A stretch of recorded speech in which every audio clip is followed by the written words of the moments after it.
Hi, ഇന്ന് ഞാൻ നിങ്ങളോട് സംസാരിക്കുന്നത് ഇലക്ട്രിക് വെഹിക്കിളിനെ കുറിച്ചാണ് കേട്ടോ. ഞാൻ ഒരു ഇലക്ട്രിക് വെഹിക്കിൾ എടുക്കാൻ ആഗ്രഹിക്കും, 3 വെഹിക്കിൾ സെലക്ട് ചെയ്യും, ആ 3 വെഹിക്കിൾ ടെസ്റ്റ് റൈഡും ചെയ്തു.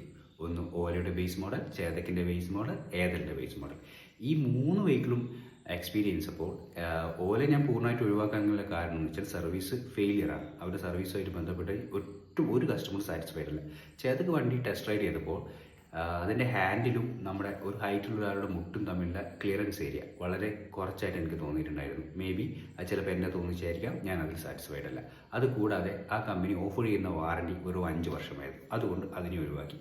അങ്ങനെ ഫൈനലൈസ് ഞാൻ എത്തിച്ചേർന്നത് ഏതറിലാണ്. ഏതർ റീസ്റ്റേഡ് ബേസ് മോഡൽ 1,50,000 രൂപ അഡീഷണൽ വാറണ്ടി അടക്കം നമുക്കത് പർച്ചേസ് ചെയ്യാം. 8 വർഷത്തെ വാറണ്ടിയോടെയാണ് വണ്ടി കിട്ടുന്നത്. അത് കൂടാതെ ഈ വണ്ടിയുടെ മറ്റു കാര്യങ്ങൾ അന്വേഷിക്കാൻ ഷോറൂം പോയപ്പോൾ അവിടെ സർവീസുമായിട്ട് ഞാൻ സംസാരിക്കുകയുണ്ടായി. സർവീസിൽ വന്ന കസ്റ്റമേഴ്സുമായിട്ട് സംസാരിക്കുകയുണ്ടായി. ഏകദേശം 75,000 കിലോമീറ്റർ വണ്ടി വരെ അവിടെ വരുന്നുണ്ട്. അവരെല്ലാവരും സാറ്റിസ്ഫൈഡ് ആണ്. അറ്റനന്തർ ഇതിൽ പ്രധാനമായിട്ട് മനസ്സിലാക്കാനുള്ള ഒരു കേസ് എന്ന് വെച്ചാൽ ഇതിൻ്റെ സ്പെയർ പാർട്സിന്, ഏതിൻ്റെ സ്പെയർ പാർട്സിന് വളരെ വില കൂടുതലാണെന്നാണ് പറയുന്നത്. എന്നാൽ ഈ സ്പെയർ പാർട്സുകൾ എന്താ പറയുക, മോശമായി പോകുന്നത് വളരെ റെയറായിട്ട് മാത്രമാണ്. അതുകൊണ്ട് തന്നെ ഇതിന് സർവീസ് കോസ്റ്റുമായിട്ടും വലിയ പ്രശ്നങ്ങൾ എനിക്ക് തോന്നിയില്ല. കമ്പാരിറ്റീവ്ലി ഇന്നത്തെ മാർക്കറ്റിനെ അടിസ്ഥാനപ്പെടുത്തി എനിക്ക് മനസ്സിലായത് ഏതാണ് ബെസ്റ്റ് ഓപ്ഷൻ എന്നാണ്. അതുകൊണ്ട് ഞാൻ ആ വണ്ടി എടുക്കാൻ തീരുമാനിച്ചു. നെക്സ്റ്റ് ഓപ്ഷനിൽ ഞാൻ ഈ എല്ലാ കമ്പനികളുടെ ബാറ്ററികളെ പറ്റി മനസ്സിലാക്കി. അതിൽ ഒന്നാമത്തെ കമ്പനി ഈ ഓലയിൽ 8 വർഷം വാറണ്ടി ഉണ്ട് കേട്ടോ. പക്ഷേ ആ സർവീസ് അത്ര മോശമായതുകൊണ്ടാണ് അത് കൺസിഡർ ചെയ്യാത്തത്. ഇതിൽ 8 വർഷമുണ്ട്, ബജാജിൽ മാത്രമാണ് 5 വർഷം.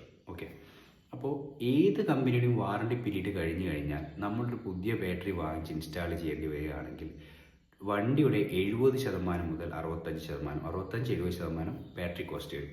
ആ ബാറ്ററിക്ക് പുതുതായിട്ട് റീപ്ലേസ് ചെയ്യുന്ന ബാറ്ററിക്ക് നമുക്ക് ആകെ കിട്ടും 3 വർഷത്തെ വാറണ്ടി മാത്രമാണ്. ഓക്കെ, അപ്പോൾ അത്തരത്തിൽ മനസ്സിലാക്കി എല്ലാ കാര്യങ്ങളും ഉൾക്കൊണ്ടുകൊണ്ട് എനിക്ക് അവസാനമായിട്ട് എത്തിച്ചേരാൻ പറ്റിയ ഉത്തരം ഏതർ എന്നുള്ള രീതിയിലാണ്.